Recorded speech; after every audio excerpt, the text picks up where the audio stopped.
My grandfather's father came over from Norway to the United States in the late 19th century and lived in North Dakota like many other Scandinavian immigrants. He became a lawyer.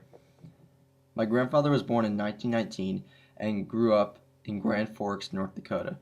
He experienced the Depression firsthand as a child. An instance he described of the Depression is when his father sent him to a market as a child to get food for the family because his father had no money and he thought that the market would sell it to a child for free. He went to Central High School and then North Dakota University, and he had 1 year of law school, but was taken in the war by the ROTC. Training corps, and in 1941, as soon as we got out in June, they sent us up to Fort Snelling, because in 41 the anticipation was that we would be in war, although I don't think we really comprehended that when we were called in. Obviously we were called in big numbers for a purpose.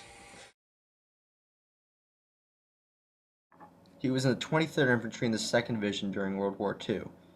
He first entered Normandy on D-Day +4. There, his infantry went ahead of the 29th Infantry in the 1st Division because they had to pull back because there were too many wounded. It was his first combat and his platoon's first combat. He was the head of H Company, a heavy weapons company. The night before, they entered Cerisi Forest, but the machine guns in his platoon were separated because they had to be supporting separate rifle companies. He was following Lieutenant Henley, the leader of the F Company, and Captain Kerback was handling them. He had his machine gun in an opening. Then he saw two men on either side of a machine gun. He fought down beside them. A machine gun fire from the left, from a road, and from a tree on the right came within a foot of him on either side. Another machine gun was set up with no men around it. He unlocked it and loaded it, but he was hesitated because he was afraid he'd be killed there and couldn't do anything. But he just couldn't leave those four guys. He shot up and down the tree and where the road was for about 15 minutes. And then I ran back. I saw my runner, PFC Ford, over across a sunken road. This was a square field with a road going into the town over to the left. And I hadn't seen him. I didn't know where he went to, and I went over to him and asked him where the mortar platoon was, and he says, back there. About that time, I looked over across the road where the trees were that I'd shot into, and I saw somebody movement, and somebody seemed to be in a harness. So I said, give me your M1. I had a carbine, and this was a longer distance, so I took it and I shot, and the body slumped, or looked like it slumped, and I figured I got him. But then I gave him the gun back, and then I went back down to where I'd been before, and the order had come down to set up a perimeter and pull our troops into a square. So we got into a square. Later that night, he was hit by shrapnel of a mortar in the leg. The doctors patched him up and gave him morphine. He woke up in an empty tent. Then they put him in an ambulance, but then, suddenly, mortar started up and everyone hit the floor, while he was hopeless in the ambulance. But he got out all right. Do you remember something like peculiar about when you were taken to England, like when you after you were hit by the mortar? After being injured, they shipped Paul to Liverpool, but because he wasn't talking so much, they thought he was a German. He speaks to me in German. I said, wait a minute, I'm not a German, I'm an American officer. So there was a lot of rushing around, get me out of there, and none of those guys had said anything, and I didn't say anything. So I didn't know they were Germans.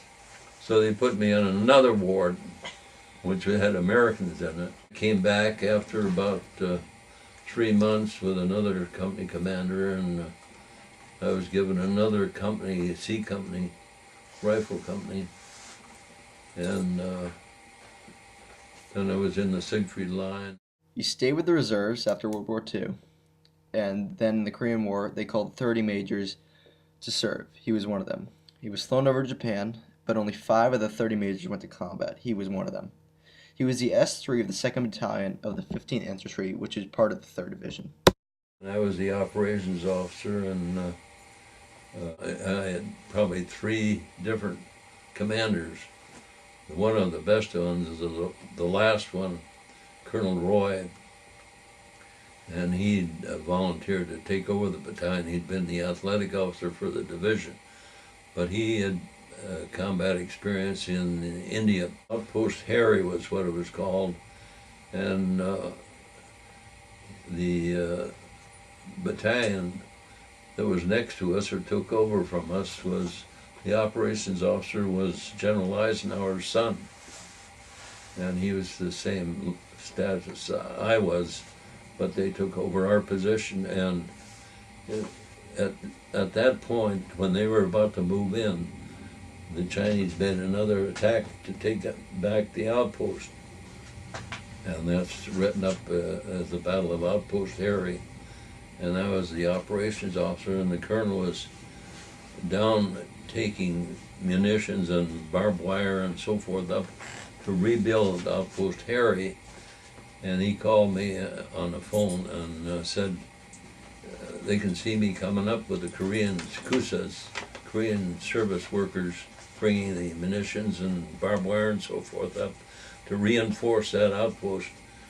And he said, smoke Hill 355.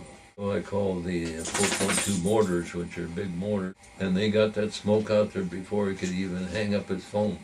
They had sent us back by slow ship, and that's when I went back to practice and joined another firm, and finally decided I'd better do it on my own, and started to work with. Somewhere along the way I met Mrs. Alphson, and we got married. Howard, that was back in '49. So you got the Purple Heart. Did you get anything else besides that? Well, we got the Bronze Star. The Bronze Star. Yeah. What's the Bronze Star for? Well, the Bronze Star was the one I took over that machine gun and protected my guys and shot that. And then I got another Bronze Star for That's what the performance Oakley's in Cluster connection with the Korean operation. Movement? Yeah, but it didn't make any impression on me.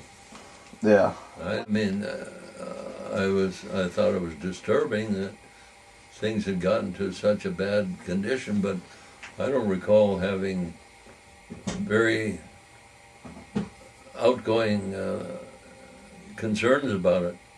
I figure it'll happen. Yeah. But I really wasn't focusing on it.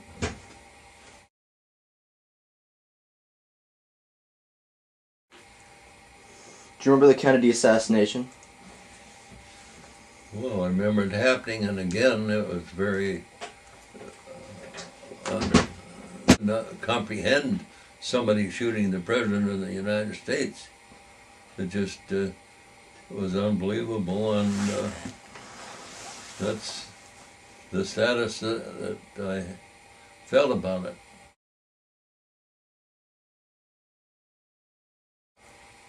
Describe your feeling of the world and your perspective when the Berlin Wall came down and when the Soviet Union collapsed. And My grandfather was impressed with this because my father had gone to the eastern side with his friends and was taking pictures and was stopped by the police, and he had to pay money to get out of it. When it fell, I thought I was impressed that it was down and they finally got rid of that barrier. But I wasn't going to go over and help them. were you happy when the Soviet Union collapsed? Because for such a long time it had been the rival of the United States. Well, I thought it was a great thing that happened so that they could exist without threatening us with a big war. That was what I was concerned about, is they were stockpiling atom bombs, and there wouldn't be any hiding from them. Yeah. All right. Well, thank you for answering all my questions. You Okay. mentioned some that I didn't have to ask. Hmm? You mentioned some questions I didn't have to ask. Yeah, okay. Thank you. All right.